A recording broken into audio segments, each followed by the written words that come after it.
Good morning, everyone. Good afternoon if you are in South Asia, and good day to everyone in general. We are here with another of Park Launch's webinar about US DFC. I'll just briefly explain or introduce DFC to you. But Park Launch is before I do that, I would like to introduce Park Launch, which is a global community of around 220,000 entrepreneurs, investors, and professionals based not just in Pakistan, but in different parts of the world as well. They have done some of the biggest conferences and do weekly webinars. They have enabled more than $70 million of capital investment into startups. And as as indicated by the name as well, the forum started off with the intention of bringing the entrepreneurs, professionals, investors based in Pakistan, and bring them together and introducing them to their counterparts based in different parts of the world as well. But sort of in a very short period of time, Park Launch has taken up a more global role and outlook as well. Today's webinar is about introducing U.S. International Development Finance Corporation, which is a US development bank, and that works with actually private sector to finance solutions to the most critical challenges facing the developing world today. I think this webinar is actually taking place at a very interesting time. Pakistan's foreign minister has, who's actually in the US for the United Nations General Assembly meeting, with the Prime Minister of Pakistan, has also met recently officials from US DFC, particularly trying to explore the possibilities of involving the private sector in managing climate change or addressing issues posed or thrown up by climate change. So I think, among other things, we would surely be talking about that.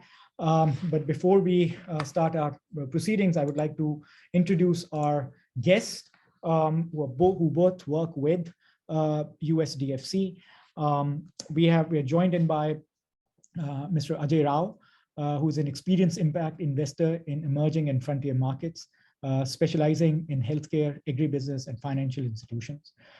Presently, a managing director at US International Development Finance Corporation. Ajay previously worked as a small business banker at Citibank.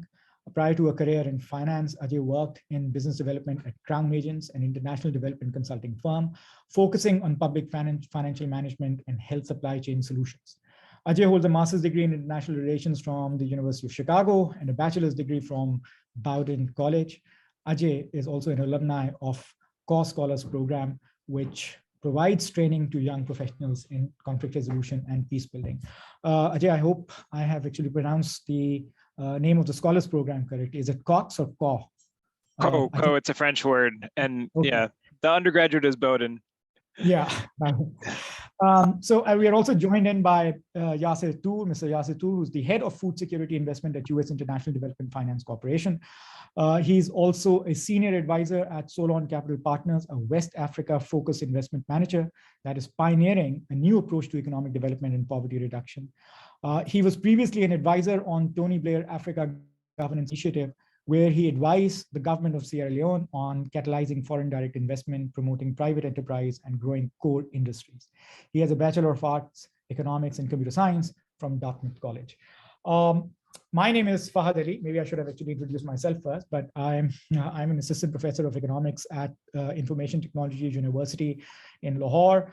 And I also happen to be the Dean of Faculty of Humanities and Social Sciences in the Information Technology University.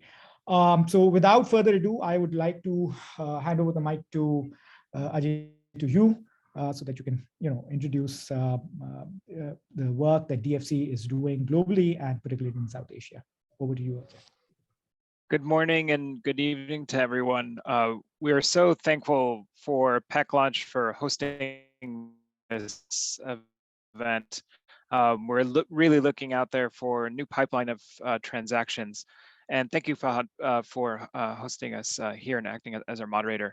Yasser and I are so excited to kind of meet and discuss the DFC So we're the lending and investment arm of the US government. We provide loans, equity investment, and grants. So today, Yasser and I are going to talk about what the DFC is and talk about our products, because we operate very much like a bank. And Yasser, who's a food security specialist and our managing director for our recently established, I should still say in relative history, of our food security unit. He's going to kind of just double down on that and discuss that more in detail. Then we're going to go over some case studies so you can actually understand how the DFC operates. So I will go ahead and share my screen. I'm joining you from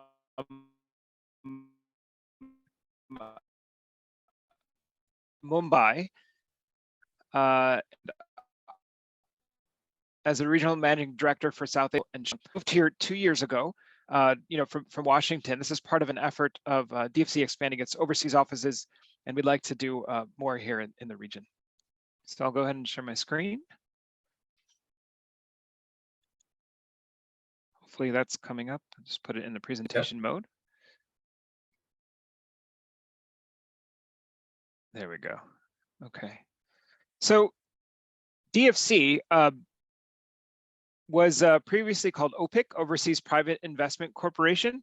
We're a separate agency in the US government, not part of USAID, but there was a unit within USAID called Development Credit Authority, DCA, which was also quite active in Pakistan. And that particular department combined with OPIC and became DFC back in January 2020. So just one unit, about 30 members or so. And so we only provide investment to the private sector, and we are looking at financing solutions to the most critical challenges facing the world, developing world today. So this map provides you a snapshot of our presence and our work throughout around the world. So we currently have a $33 billion portfolio. That's transactions that have been committed, all those that are repaying. So you can see in Latin America about 10 billion, and Africa about 8 billion. And here in South Asia, Southeast Asia, it's 5.4 billion. We felt that we're a bit underweight here, and so we added some more overseas offices. So I'm here in Mumbai. I also have colleagues in Jakarta, Indonesia, Singapore, and Bangkok. And then Yasser is based out of our headquarters on the East Coast in Washington, D.C. As far as investment priorities, our priorities really follow the administration's priorities. So first is climate change. We have done a lot of utility scale solar and wind power. Actually, we have 5 wind power projects in Pakistan. So that's probably the majority of our current portfolio in Pakistan. But we're interested in expanding beyond utility scale solar and wind. We're also looking at distributed renewable energy with rooftop solar, looking at the circular economy with recycling companies, and looking at electric vehicle. So whether that be EV original equipment manufacturers, the supply chain and battery and storage, or looking at non-bank financial companies that are financing and leasing EV two-wheelers and three-wheelers. Healthcare, major challenge, as we all know, in these past couple of years. In India, we financed a COVID vaccine facility, and we've done a hospital. In fact, we've done a hospital in Karachi, the Aga Khan Hospital. So we're looking at 3 things in healthcare. We focus on affordability of care, access to care, and quality of care. So we look at expansion of hospitals, clinics that are serving the underserved and middle and low income. I'm also interested in exploring in Pakistan retail pharmaceutical expansion and medical supply chain. In critical infrastructure, we look at ports, roads, bridges. We're here to support the infrastructure of developing countries, and we can look at that also in Pakistan. In technology, we have financed broadband expansion, internet service providers, and now with Wi-Fi expansion as well. The last area here of our priorities is financing for small business and women entrepreneurs. This is financial inclusion. This is about half of what we do around the world. We provide loans, direct loans to banks or guarantees that will enable and expand a portfolio, particularly to micro and small and medium enterprises. And a cross-cutting theme of ours in all of these sectors is women's economic empowerment. That is a key priority of ours. So we look at transactions that are founded by women, that have 30% women on the board or in management, or that maybe have a particular service for women or majority employees. So when we look at two transactions that are fairly similar, when I mean priority, we would prioritize the one that has women's economic empowerment a component to it. So what we offer, so these are our products. Basically, as I had said, we operate very much like a bank. We do have a equity financing, which provides direct equity. These are typically Series B, C, or D raises, ticket sizes between 10 and 25 million. And then most of our funds are now deployed in for equity in private equity funds that are being raised. Political risk insurance, second product, is a classic product from OPIC. We provide insurance against government interference, political violence, or currency non-convertibility. In debt financing, this is about 70% of what we do in our portfolio. We provide direct US dollar loans only to the private sector or majority-owned private sector companies. We can also provide guarantees to banks that will enable local currency financing. And we've done some of these loan portfolio guarantees within Pakistan. Lastly, technical development, which is really super exciting, new product of ours that we can allow the DFC investments, a complement to our DFC investments. They're used in two ways. One is for the kind of upfront transaction work that would be needed for a DFC project. Often infrastructure projects need a market study or feasibility study. We can cover half that cost. For the larger transactions that need an environmental social impact assessment, we can look at grants for those. And second, to enhance the development impact of a transaction. If a company is providing technical assistance to its suppliers, we can provide grant support towards that technical assistance program. And I have a case study later in the program today. Moving on, I'd like to hand it over to my colleague Yasser, who will cover some of our food security. Thank you, Ajay. That was the right slide, but maybe I could just say a quick hello to everyone on my part, and a big thank you to Fahad and to Ali for arranging this, and also a big thank you to folks who I think are joining at something like 4:15 a.m. out on the West Coast. I hope we can make this worth your while. My name, as advertised, is Yasser Toor, and I run the food security effort at DFC. I joined DFC a couple of years ago, actually a little bit more than 2 years ago, to stand up this strategy and this team. And I wear a few different hats, or at least my team has a few different functions at DFC. Maybe we can start there. So as Ajay said, both he and I actually sit in the direct lending part of DFC. And as part of that, I run a specialist agriculture investment team that does direct loans and credit guarantees up to $50 million in single counterparty exposure. We are also the sector champions and supposed to be a sector resource for food and agriculture transactions across the entirety of DFC, all the product lines. So even though I sit on the debt side, if somebody on the equity team or the funds team is doing a transaction that intersects with food and agriculture, part of my job is to help and assist and champion that and help shepherd that through the organization. And then the last part of our role is to actually represent DFC in the broader Feed the Future interagency, which is, as you probably know, the US government's very large and ambitious food security program that was actually launched under the Obama administration, I think in 2009, really as a response to some of the impacts of the 2008 food security crisis. In fact, I have a slide, I think, somewhere a little bit further along that shows why that was necessary. this slide is really just trying to, make the point that what we do is really important. I made a note to myself when Ajay was talking about our 5 institutional priorities as an organization, and food security was not on that slide. So I made a little note to try to lobby Ajay to add priority number 6. But the reality is that I don't think that I need to do a lot to convince either him or anyone on this line that feeding people is really central to DFC's mission, a really important part of what we do, and really kind of core to the function. And there are some obvious reasons for that, and some reasons which might be a little bit less obvious. But kicking it off from the top, I think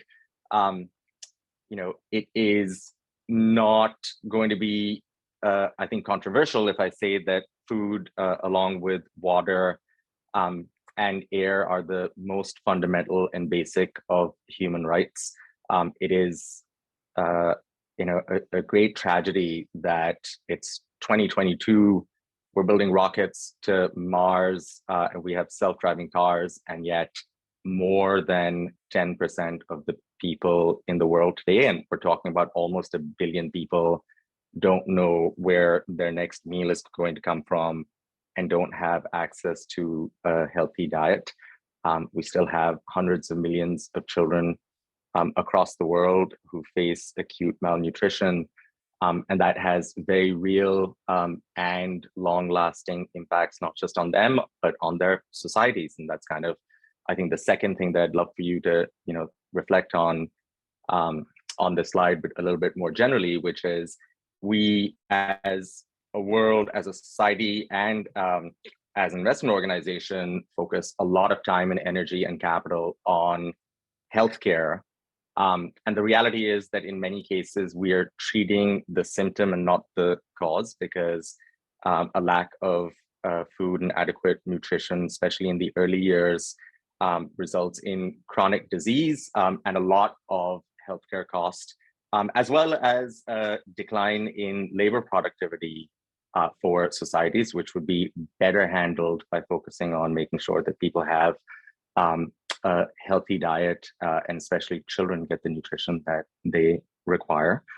And the third, and I think most important point, and Ajay, we could go to the next slide actually, because that's really where this point is made, is that when we don't feed people, we feed conflict. I'm just going to be quiet for a second and let you look at this slide, because I think it really speaks for itself. The correlation between food prices and food insecurity and global political instability is stunning. I put the slide together a couple of years ago, as I said, when I started, which was the very, very early days of COVID-19. It was, in fact, somewhere around April or May of 2020. And I think the last 2 years have brought, COVID-related shutdowns, global supply chain challenges, and of course, the fertilizer and grain price shocks that we've had this year, thanks to the war in the Ukraine, have just further validated this data and the impacts of it. And all of this, of course, has acutely exacerbated the need for capital in food systems, especially in lower income and lower middle income countries, which are, of course, most vulnerable.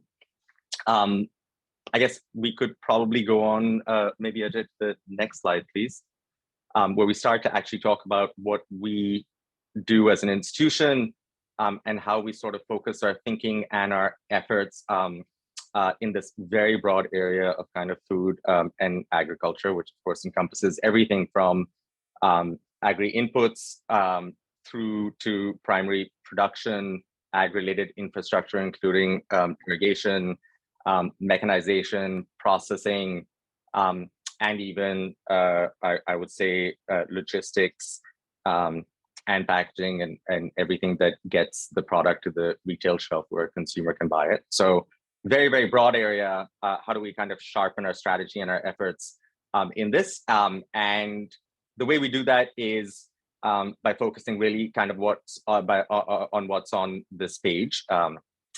I am sorry, everyone, very unhelpfully. I am about to run out of battery power on my computer. So if I'll keep talking, but I might be slightly distracted while I go and try to find a cable. Maybe what I was just going to say I'll try to rip through this page and turn it back over to Ajay before I disrupt the entire presentation is, as a development finance institution, of course, we believe, fundamentally in the importance and the power of economic growth. And that is the #1 priority, even in our food security program. And of course, especially given the disproportionate amount of people and disproportionate amount of impact on the economy that agriculture has, especially in lower income countries and historically agrarian economies, including Pakistan. This can be an extremely powerful tool. And I think everybody on this call probably knows, since it's been widely reported for many decades, that investment in agriculture and ag productivity is multiples more impactful in poverty reduction than investment in any other sector. In fact, I think the data says that the impact is 4 to 6 times as great as investing in any other sector. But the more important thing that I'd like people to reflect on and take away regarding our strategy is, whilst we are keenly focused on investing in economic growth that can be created by agricultural operations and agribusiness in particular in developing countries, a very important part of our focus is to make sure that that growth and the benefits of that and the benefits for our investment dollars in particular are broadly distributed. And we call that inclusion, which basically means that our goals internally are not only tied to the amount of capital that we invest and the amount of growth that creates, but really and importantly also tied to the number of direct and indirect beneficiaries that are touched by and benefited by the capital that we invest. And the last and big part of our strategy, which also will not be surprising considering that climate change and sustainability is really the #1, #2, and #3 priority, especially for our current administration, is sustainability and climate resilience and climate adaptation. So those are the 3 specific goals. The 4th at the bottom, innovation, cuts across all of this. We are living in a very special time. And in fact, the one deal that I wanted to talk about is one that I think brings all of this together really nicely, which, Ajay, if you want to flip to the next slide, I can also do really quickly. So Dehat is an ag tech business that started in and is still predominantly based in India, and is just a wonderful example of what is possible today through technology and a little bit of focus. Dehat is a digital platform that seeks to aggregate large numbers of smallholder farmers and connect them to global markets, both for inputs and for their production. And really, I think there's very little that I need to explain on this. By onboarding, when we invested in this, I think the number was hundreds of thousands, 400,000 farmers were part of the platform. That provided Dehat an incredible amount of leverage in terms of negotiation and the ability to disintermediate, importantly, the value chain between, as I said, the folks who are really important for farmers on the input supply, as well as the marketplace. So in India, I believe a bag of fertilizer would go through 4 to 6 different intermediaries before it would get to the farmer. And at each point in that chain, somebody would be making a margin. Dehat, essentially, with 400,000 farmers, is one of the largest, actually now over 1 million farmers, is one of the largest buyers of fertilizer in India, and therefore has the ability to go directly to the distributor, if not to the actual manufacturer, procure the fertilizer at a much lower cost and pass along most of those savings to farmers.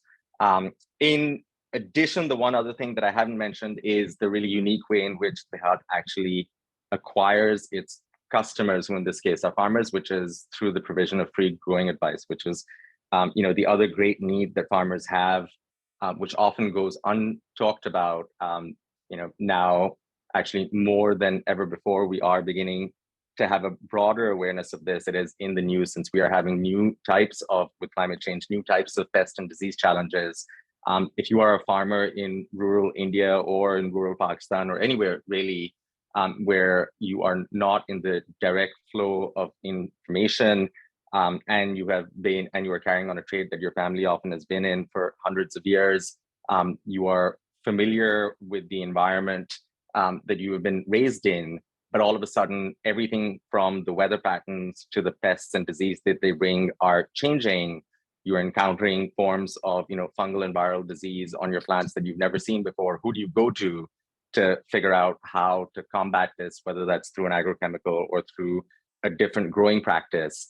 And in the case of Dehat, there's a free call line, as well as, digital platform for those farmers who have smartphones, which is still a relatively small number, where they can just kind of call in, send in a photograph of the problem that they're having.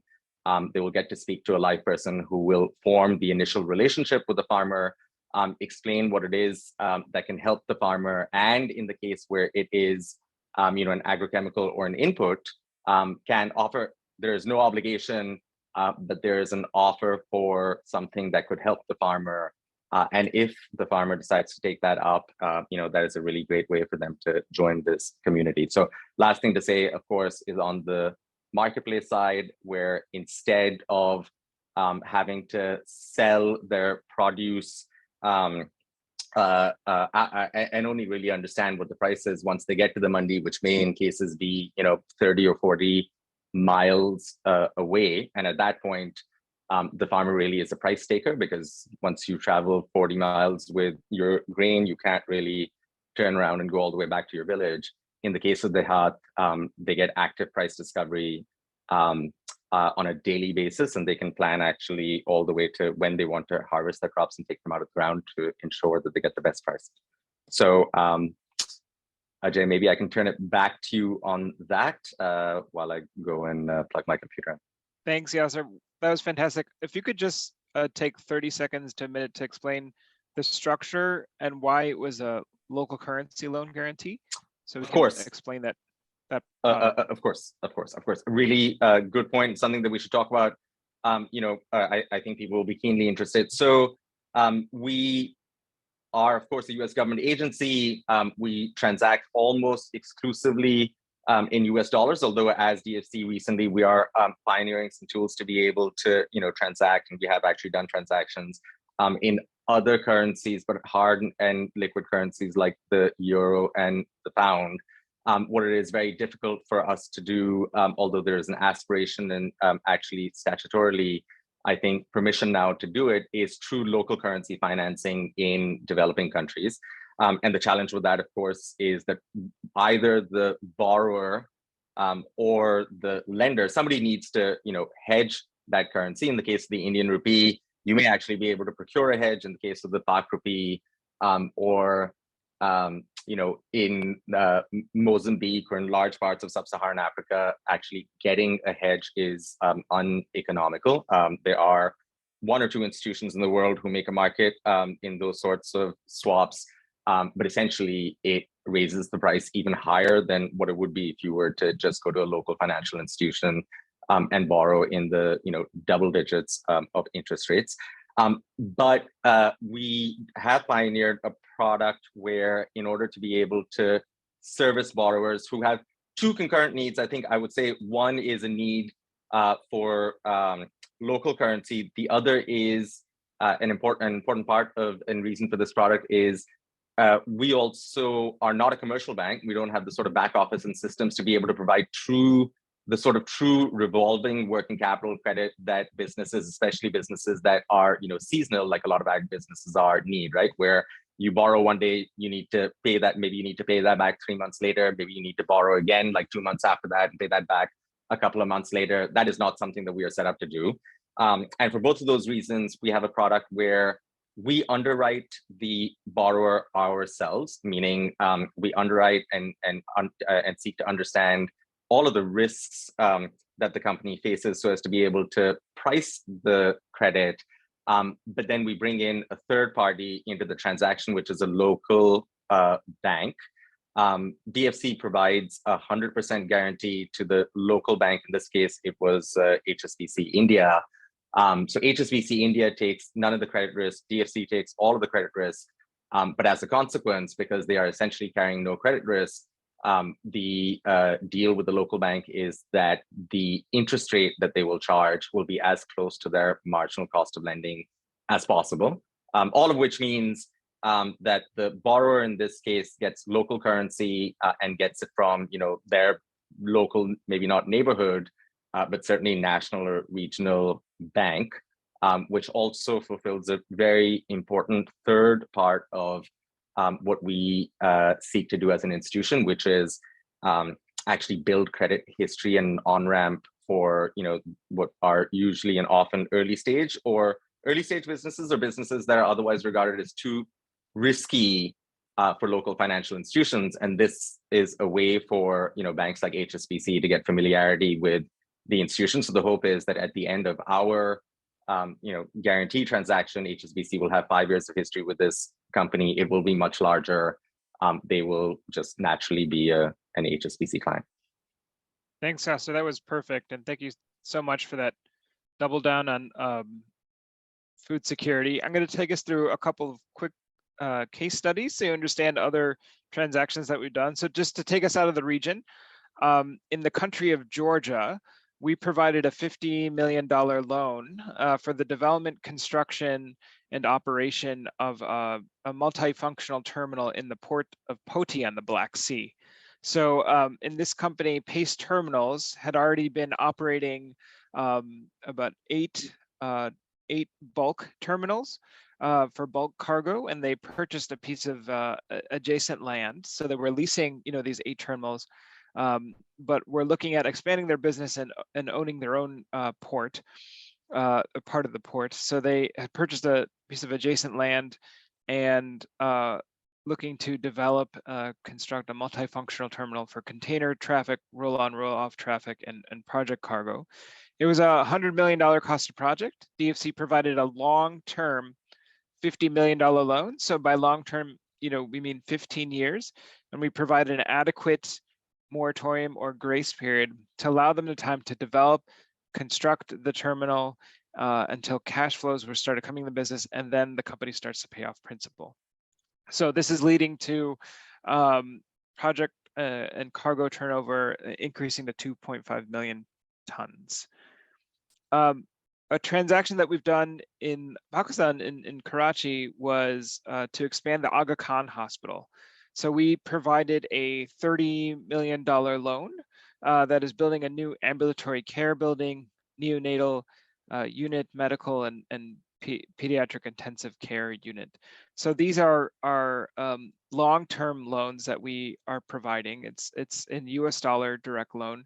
And again, we provide a 2 or 3 year moratorium, typically in that case, allowing the time for the hospital to construct and then gain a little bit of footfall, and then look at long-term loans there. Lastly, another transaction in agriculture, which explains how we marry the loan with our new product, the technical assistance or grant. So we provided a $10 million loan to Milk Mantra, who's based in the eastern state of Orissa in India, to expand their dairy processing and distribution business. So milk, as in Pakistan and in India, is hyper local. Most of it derives from these smallholder farmers that may have 2 acres. The male head of household looks after the main crop, and the female head of household looks after the animals.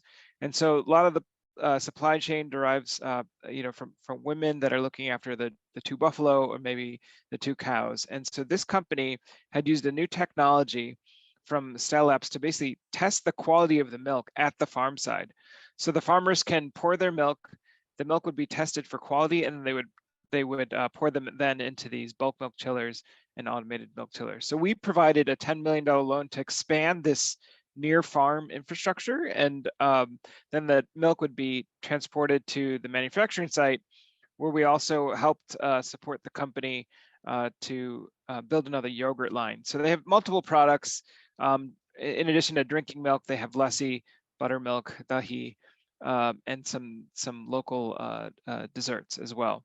So in addition to this loan, the company already had a technical assistance program in place to support its farmers. They tell me that happy farmers plus happy cows equals the best milk. So they themselves had designed a program of training camps where they were providing, support to farmers on animal husbandry, veterinary services, cattle health camps. And in addition, they are designing a digital financial services solution so that the suppliers, the villagers, can be provided a loan through a mobile app. And so this was an $800,000 program. DFC, in addition to its $10 million loan, provided a $400,000 grant to enhance this TA program. So we can do about 50%, we would do 50% of costs for a grant program or technical assistance. And this really explains how we marry a grant to deepen the impact of one of our loans. So I'm going to end up here with project eligibility, just to give you a sense what a DFC project is, some of the gating items. We need transactions to meaningfully involve the private sector. We did not do government loans. And that means a company has to be majority owned by the private sector. We uphold the highest social and environmental standards. We follow the IFC performance standards. And for transactions that require a policy on their supply chain or grievance mechanism, that's equally important to the commercial terms that we put in the term sheet. So we do two types of due diligence. One is the commercial due diligence and due diligence that you'd be used to for a commercial bank, but also our policy due diligence following environmental impact, social impact, and development impact. We don't do transactions that negatively impact US jobs. There's some sensitive sectors, I would say steel and cotton, for example, or those, if there's significant amount of exports to the US, we may pass, but we have economists that can run that. So run that analysis. We're definitely open in Pakistan. And prohibited sectors, those are sectors involving for example, aerospace and defense we don't do, or transactions in environmentally sensitive areas. So we're DFC, just to conclude, is the lending and investment arm of the US government. We're a separate agency, and we provide medium and long-term finance in the developing world. And so Yasser and I are here to answer questions. I will turn it back to Fahd for a bit of discussion. I'll put my contact here and then stop sharing in just a minute. Thank you very much, Ajay and Yasser, for a wonderfully detailed presentation about DFC and the activities that it has undertaken, projects that it has undertaken in India and in other parts of the world. And I think you talked about the kind of investments that it has made in Pakistan in the beginning. I think so. We have a bunch of questions in the chat box, and I'll actually go through them. But I just want to take this opportunity, being the whole moderator of the event, to ask the first couple of questions. I just want to go back to what both you and Ajay and Yasser talked about in the beginning, about how food security is at the heart of DFC operations. And I think in the past 6-7 months, the global events have actually sort of particularly the war in Ukraine has actually highlighted the aspects of international food security at the international level. But the recent floods and the devastation caused by them in Pakistan has made the problem extremely acute for the country. Does DFC have any plans or sort of are they looking for a certain particular kind of projects that can sort of come from within Pakistan that can help address its food security issues? Would you like to say something about that? Yasser, yeah, Fahd, I can maybe jump in there, and I'm sure Ajay will have better thoughts. So the essential thing maybe to just underscore again is that we are a demand-driven investment organization, right? Not a programmatic government organization. So our colleagues at USAID do 5-year, 7-year development programs that are partnerships in, I mean, actually in not just many cases, but in the most part, they partner with governments, whereas we are in the maybe unenviable position of kind of having to sit here until somebody approaches us. And this is essentially our attempt to be proactive, right? So we are open for business in Pakistan. It is not a coincidence that a few of the deals that we talked about are in India. The reason that we specifically selected those is because Ajay is the regional managing director for all of South Asia. But the reality is that our portfolio is quite concentrated in India, and that is not through design. It's just because we are constantly approached by folks in India with businesses that are at the stage where they can access, where they're able to access our capital and work with us. But we would be delighted to find more to do in Pakistan, right? And which is exactly why we're here. We see a market with 200 million people, which has almost no access to outside capital and all the same needs that are that their neighbors in India do. And an ag economy that is, or at least was, fairly similar to the one right next door. So I would say we see tremendous opportunities in Pakistan in irrigation, in specifically, I guess, if I was to name the priority, sector for myself that I would seek to investigate if I had the opportunity to do so, it would be storage, both grain storage as well as cold storage, because I think food waste and loss is perhaps again, one of the biggest tragedies. We are across the world using up all of our scarce resources. We talk a lot about how there's a lot of land pressure, displacement of indigenous peoples. In Brazil, we're burning down the Amazon rainforest to plant more area. We're running out of fresh water, the majority of which around the world is used for agriculture. And yet after all of that, and the power and energy that's used, and the labor that goes into it, and the finance that goes into it, 30 to 50% of what is produced is just never reaches the consumer or is wasted beyond the point of consumption. I think that is an enormous tragedy, and one that we will really need to increasingly focus on, because that's where the gold in the holes is. Yeah, I think that's very helpful. I think particularly your point about sort of setting up storage facilities in the agriculture sector, it's extremely important, and sort of certainly has impacts on food security. I think the last census that was done in agriculture census that was done in Pakistan kind of highlights this very important figure for me, that 20% of the food that is grown in the country is wasted at the harvesting stage, right? So it's, interestingly enough, there's not a lot of wastage in the markets at the mandi level, as we say it in the local language over here in Urdu, but so the markets are very, very sort of focused towards saving as much produce as it can, but harvesting is where lots of or immediately after harvesting is where a lot of storage facilities are required and are needed. So I think people who are actually listening in and have sort of interest in working in the agriculture sector should probably take note of this particular aspect, where DFC can certainly come in and help possible business plans. Sorry, you wanted to say something, I think, Ajay or Yasser? No, please carry on.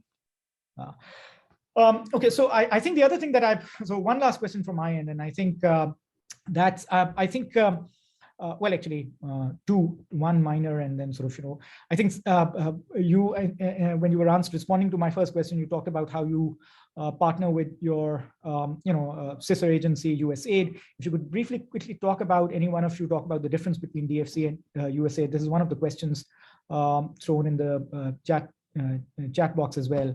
I think people would like to know how DFC is different from USAID, and in what ways it actually, both agencies complement each other's work. Yasser, you stated that so perfectly. If you could just repeat. Yeah, happy to do. I wanted to give you the opportunity since, but feel free to jump in. So we are complementary organizations, but at our heart and by mandate, somewhat opposite, in that the easiest way to think about it is USAID is the part of the US government that focuses on the public sector and working with partner governments. So if the government of Pakistan or the Ministry of Agriculture in Pakistan has needs for financing or technical assistance or anything else for agrarian reform, USAID would be the right partner. DFC by statute and by mandate is not allowed to actually interact with the public sector or with state-owned enterprises. 100% of what we do is with private enterprises and the private sector. So our raison d'etre is to help finance and enable the local private sector in the markets and countries in which we work.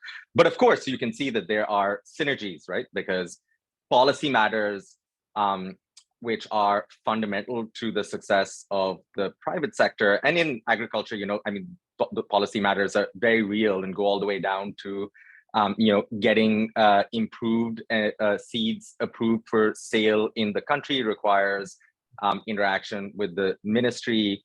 That would be something that USAID would work with the ministry on. And as private enterprise, if you are growing maize or potatoes in Pakistan, there's a better varietal of seed somewhere in the world that is more productive that you would like to be able to use in Pakistan.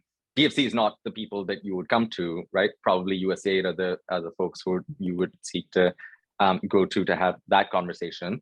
But if you are the same operator and you have everything that you need, but you need capital to scale your operations, or as Ajay said, you have some needs for technical assistance, et cetera, that are part of your private sector operations, DFC are the folks that you would come to. And the last thing that I would say is something that I said earlier in my presentation, which is, having said that, we also recognize that small businesses in Pakistan don't have the ability necessarily to navigate, the intricacies of the U.S. government, which is why we do have, our largest interagency effort is called Feed the Future, which is basically about what we're talking about, which brings together 11 of the U.S. government agencies, including DFC, USAID, Millennium Challenge Corporation, USTDA, USTDR, and Peace Corps, number of the other organizations. So we talk and convene on a regular basis, and we share our pipeline, and we actually do, in cases where we are working on something at DFC, where there's a role for USAID, we have an ability to directly bring our colleagues in or tap into their grant resources in certain cases. So we work a lot together. The last thing I would say is we actually seek to also bring USAID in into transactions that we are doing on a capital structure basis. So we have partnerships where if the development benefit is significant enough, but the business is too risky for DFC to underwrite unilaterally, we will seek to get some grant capital if it is in an area or a segment that folks at USAID have programs and funds in.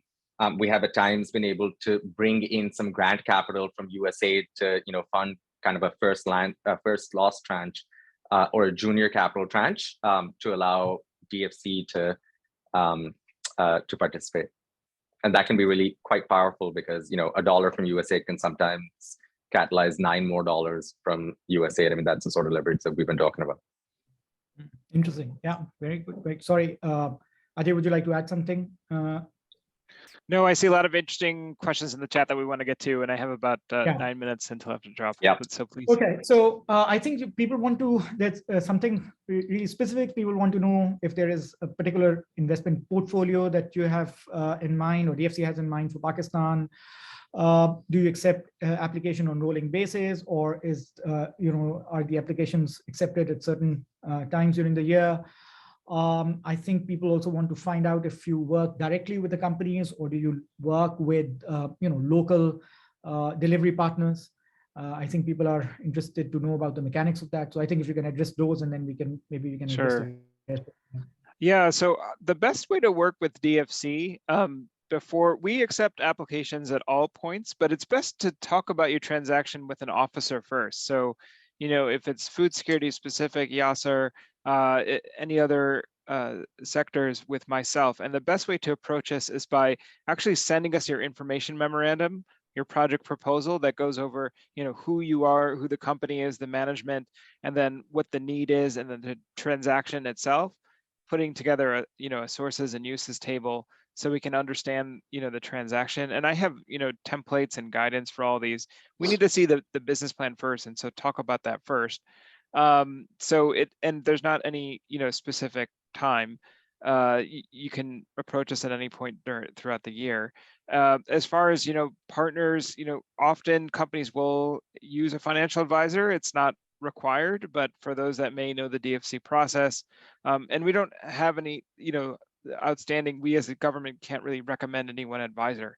There are those that, but you can work with us individually. We're happy to, suggest a couple, or you can use, your own resources. So I hope that covers the question there, Fad. Yeah, I think so. Do you have a sort of, investment cap in, the amount of investment that you are? No, I think that we have room. We have lots of room to grow. So we have about a $400 million exposure, about $300 million in the wind energy. We have the Karachi Hospital, and we have some financial institutions. So we've done a couple of loan portfolio guarantees to Khushali Bank. One is specifically targeting women enterprises, one in Khyber Pakhtunkhwa, KP. So two different loan portfolio guarantees. We, as far as you asked investment priorities, I showed the investment priorities in the beginning. Climate change, we really wanted a deep dive on food security because Yasser and I are seeing similar needs in Pakistan that, we could start to address and then build out that portfolio. But, we're also interested in fintech for financial inclusion. We're also interested in healthcare. So. Yeah, I think somebody wanted to know if education is part of your priority area, education or ed tech for that matter, Indeed, yes. I'm really keen on vocational education, whether it be with nursing schools or particular vocation. Ed tech would be interesting. We have to look at the inclusion part. So how does it enable access to education, affordability of education? There, those are my comments.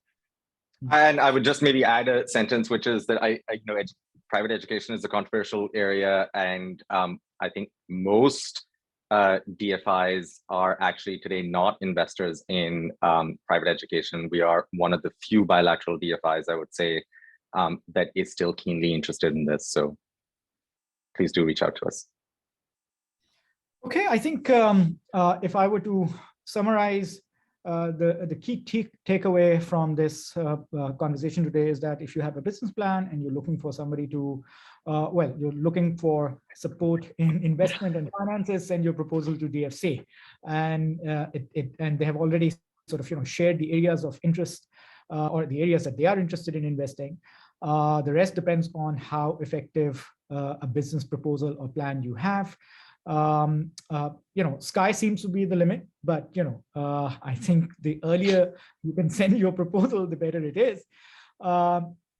Thank you very much. I think both Ajay, to you, and to Yasser, you as well. Thank you, Ali, for arranging this. I think Ajay has a hard stop in 10 minutes, so I think it would be good that we wrap it up before he has to leave suddenly. And sort of any final words from both of you would be welcome. But thank you for being here.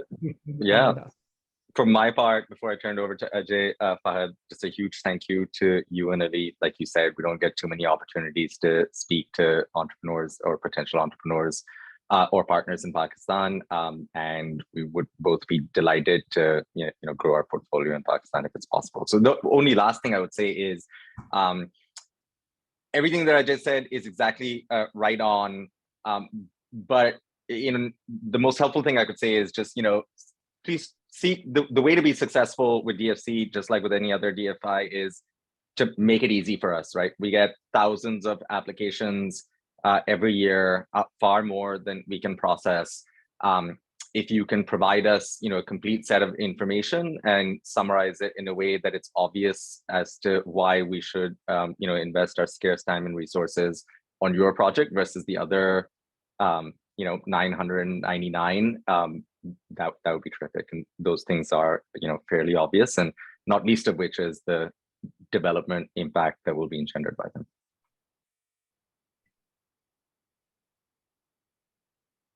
Anything you want to say, and Ajay?